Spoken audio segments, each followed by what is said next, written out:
Greetings, everybody. Before I begin, I want to thank you so much for joining me here today. I'm Norman, the poor, foolish man who, who stumbled down the rabbit hole for the Daysland Devil. Now, Norman's not my real name. I just want to say that because I don't want people to think that I myself am hiding in fear, because I'm not. So the norms. The name's not Norman. See, that's how tired I am. I'm making this video and I'm tired, but it's okay though because I like you all. I'm really on this kick about exposing this cover up, this BS, if you will. I was watching this video a little while ago, and they're talking about cryptids. And it was like, oh, this Bigfoot sighting, and all this stuff. And, I believe in Bigfoot. I think Bigfoot is real. But then, you go onto Reddit, and then there's these... I know that's my first problem, and I apologize. But I go over there, and I'm start looking around, right? And then they're saying that, they found these textbooks, and they're like, oh, look, the stance of Bigfoot in this original footage of Bigfoot on the 16mm film from the 70s. Oh, look, see, it matches his book completely. There was no evidence to back up the claim. There was nothing to deter interest in it. All it was basically trying to say it was fake without having any evidence or proof to back it up. And it got caught halfway through, right? People are like, oh, I knew it was fake, or I knew it was like this. And then all of a sudden, boom, people came out full force, said, where's the proof? Year of publication? Where's the copyright information? What's the book? Where's the location? Trying to find this book, right? And of course, the book kind of vanishes, right? It's like, oh, I found it at a bookstore, and it's mysteriously sold, and I don't remember the name, the title, and the author. I don't remember any of that. So yeah, it's like, it's bullpoo. You're lying. Stop lying. You don't need to lie. If you don't believe in it, and you want to kind of,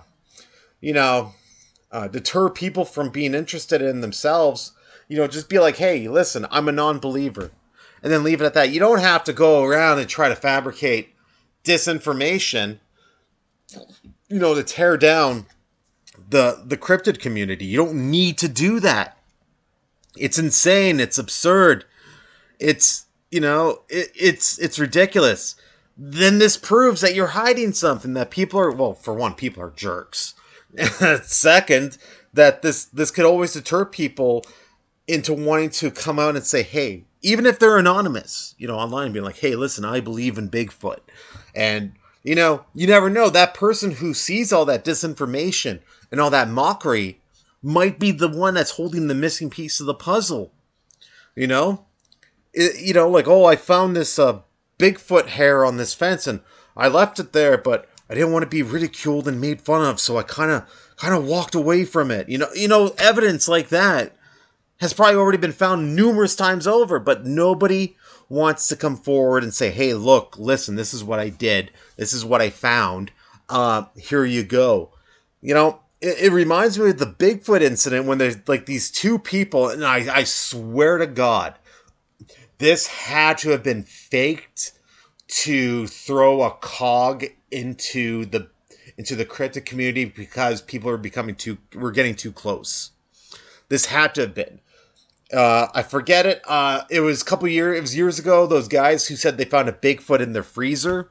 No, they killed a Bigfoot, put him in the meat freezer, like those little portable home freezers, and we're like, they showed it, right? They're like, these two guys are like, yeah, we killed a Bigfoot, and you lift it up, and it's fake.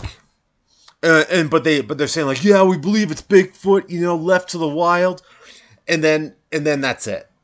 And then it was on the news for a day.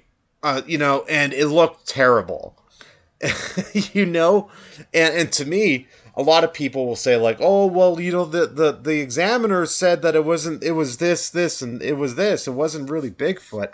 And then you're going to get people that will be like, You see, like, it was all fake. These guys are just trying to get famous, or the government was trying to cover it up.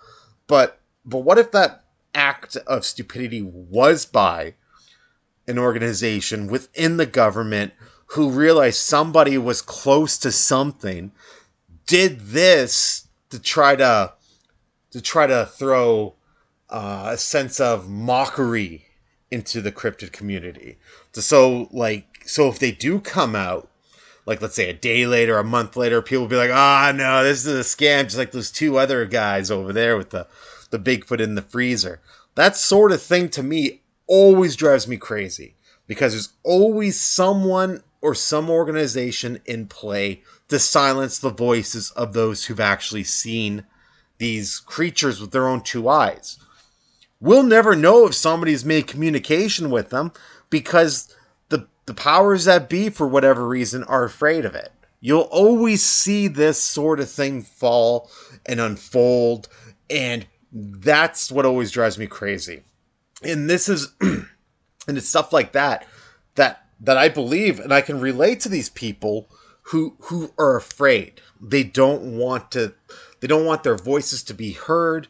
They rather email me information. They rather talk to me through email, speak to me through email, like the Stephanie interview I did. I pleaded to get it on audio. I was like, "Listen, I can record the call." She was like, "No, no, no. I don't want my voice heard. I'm a nurse." It's not even her real name. It's an alias, but she works as a nurse in one of the health centers, with the hospital, and stuff like this, that I understand that. You don't want to be known as nobody wants the nurse that says, "Hey, I saw all this stuff." Like, some people don't want that. I'm cool with hanging out with a nurse that's seen the Daysland Devil or made contact with Bigfoot. Hell yeah, I'd buy her a coffee and a crawler, and I'd just sit down and talk to her for like 5 hours. But I respect people. I respect their privacy. And it's the baby steps you have to take when exposing something such as the Daysland Devil or a conspiracy theory or anything. You have to play by the rules that are laid out. So let's say you who are listening right now, I saw the Loch Ness Monster, but I don't want any audio recordings of me speaking to you because I'm a teacher. Okay, you know, sure, people aren't going to really look into, the article, but you know what, though? For you, I'll do it. And then down the road, I may get a phone interview or a video interview or something down the road. It's called being considerate, for to the witnesses in any investigation. But with that being said, you guys, thank you so much for joining me here today. Until next time, take care. Always look out the window of life and find the cryptids with, I don't know, with a smile on their face. I don't know, I'm trying to be awesome. All right, you guys, take care. Don't forget to like, comment, subscribe. Spread the word of the Daysland Devil.